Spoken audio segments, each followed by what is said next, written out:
આઘાતના સમાચાર કહું તો માઠું ના કહેવાય. કારણ કે ફૂટબોલ રમત એવી છે, વર્લ્ડમાં સારામાં સારી બેસ્ટ રમત હોય તો ફૂટબોલ છે, જે આખા વિશ્વમાં લોકપ્રિય છે. આ રમતમાં જેમ ક્રિકેટમાં સચિન તેંડુલકર ક્રિકેટમાં ભગવાન માનવામાં આવે છે, એમ અત્યારના ચાહકોમાં મેસીનું નામ સૌથી વધારે ઉપર હતું. નાના નાના બાળકોથી લઈને મોટી ઉંમરના માણસો, ખેલાડીઓ, પ્રેસ રિપોર્ટર કે જે કોઈ પણ જે ફૂટબોલનો લગાવ છે એ બધા મેસીને ઓળખતા હતા.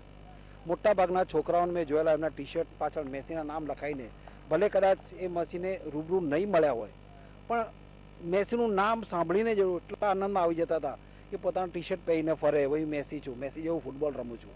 આજે એક ઉદાહરણ હતું ફૂટબોલ પ્લેયરો માટે કે ભાઈ વર્લ્ડ કપમાં રમવાવાળો સારામાં સારો ખેલાડી જેને અચાનક રાજીનામું જાહેર કર્યું, એ આઘાત સમાચાર ફૂટબોલ જગત માટે ખરા.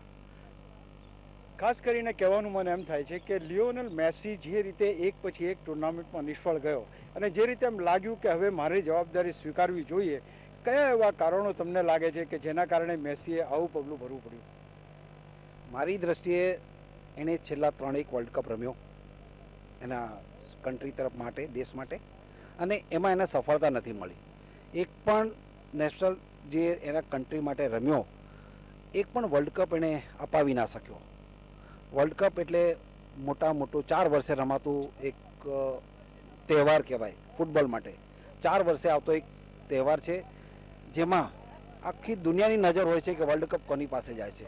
અને અર્જેન્ટિના બધાના માટે જોવા જઈએ તો દરેક ખેલાડી એમ જ એક અર્જેન્ટિના નંબર 1 છે. મેરાડોના હતો એના માટે છે, પહેલે બ્રાઝિલ તરફ રમ્યો, પણ જ્યારથી મેરાડોનાનું નામ મોઢા પર આવ્યું હતું એના પછી મેસીનું નામ બધાને આવવા લાગ્યું.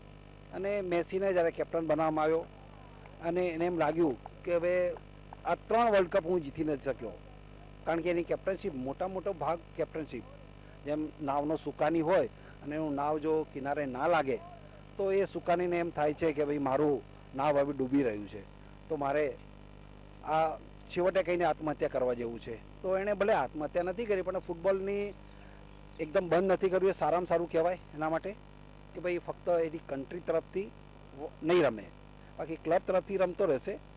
પણ એ એક કન્ટ્રી તરફથી રમવું અને ક્લબ તરફથી રમવું બહુ ડિફરન્ટ છે બંનેમાં.